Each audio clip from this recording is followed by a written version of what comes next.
Big Boss season 8 episode 68க்கான promo 2 வந்திருக்கு. இதில் என்னென்னா அங்கே நடந்த காலையில் நடந்த ஃபஸ்ட் ப்ரோமோவில் நடந்த இதுதான் நடந்திருக்கு. என்னென்னா ஃபஸ்ட்டு வந்து அவங்க வேலையை விட்டு நிறுத்துறாங்க. அன்சிதா சொன்னது மிகப்பெரிய தப்பு. அது எங்கே சொன்னாலுமே யாராக இருந்தாலும் மேனேஜர் அப்படி சொன்னால் எல்லா இடத்துலையும் மேனேஜர் என்ன பண்ணுங்க, நீங்கள் வேலையை விட்டு போயிடலாம், ஒன்றும் பிரச்சனை இல்லை அப்படிங்கிறத சொல்லுவாங்க.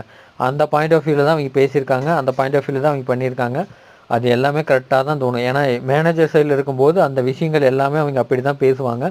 அந்த அர்த்தத்தில் பேசி அவங்கள உடனே வெளியில் தள்ளிடுவாங்க. நீங்கள் வெளியே அப்படியெல்லாம் இருக்கணும் அவசியம் இல்லை, நீங்கள் வெளியில் போங்க அப்படின்னு தான் பேசுவாங்க. எடுத்த உடனே எல்லாம் அவங்க பார்த்துட்டுலாம் இருக்க மாட்டாங்க.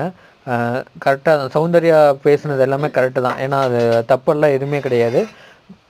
அதே மாதிரி மஞ்சரி பேசுனதும் கரெக்டு தான். ஆனால் மஞ்சரி இந்த கையை தட்டுவிட்ட விதம் மட்டும்தான் தப்பு. ஏன் சொல்கிறோன்னா, நம்ம ஒரு ஆர்கியூமெண்ட் பேசும்போது அது வந்து இப்படி தட்டு விட்டாலுமே அது வந்து அடிக்கிற போக மாதிரி தான் தெரியும். அது மட்டும்தான் தப்பு.